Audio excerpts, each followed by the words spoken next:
കൊല്ലം നഗരത്തിൻ്റെ വടക്ക് കിഴക്ക് വശത്ത് സ്ഥിതി ചെയ്യുന്ന പെരിനാട് ഗ്രാമത്തിലെ തൃക്കടവൂർ പഞ്ചായത്തിലെ ഒരു പ്രദേശമാണ് കടവൂർ.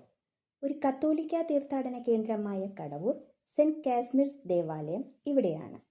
1524 സ്ഥാപിതമായെന്ന് കരുതപ്പെടുന്ന ഈ ദേവാലയം കടവൂർ പ്രദേശത്തെ ക്രൈസ്തവ വിശ്വാസത്തിൻ്റെ കേന്ദ്രമാണ്.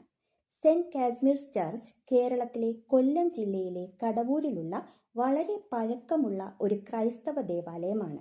ഈ പള്ളി സെന്റ് കാസ്മിർസ് എന്ന വിശുദ്ധന്റെ നാമത്തിൽ അറിയപ്പെടുന്നു.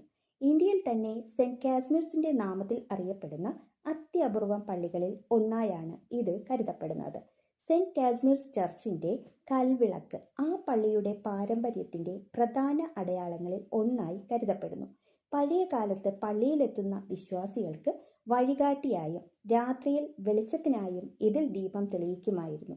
ഈ കൽവിളക്ക് സാധാരണ വിളക്കല്ല, അത് വിശ്വാസത്തിൻ്റെയും പ്രാർത്ഥനയുടെയും പ്രതീകമായാണ് കാണുന്നത്. രോഗശാന്തിക്കും കാര്യസാധ്യങ്ങൾക്കുമായി വിശ്വാസികൾ ഈ വിളക്കിൽ എണ്ണയൊഴിച്ച് കത്തിക്കുന്നതും ഇവിടുത്തെ പ്രധാന വഴിപാടുകളിൽ ഒന്നാണ്.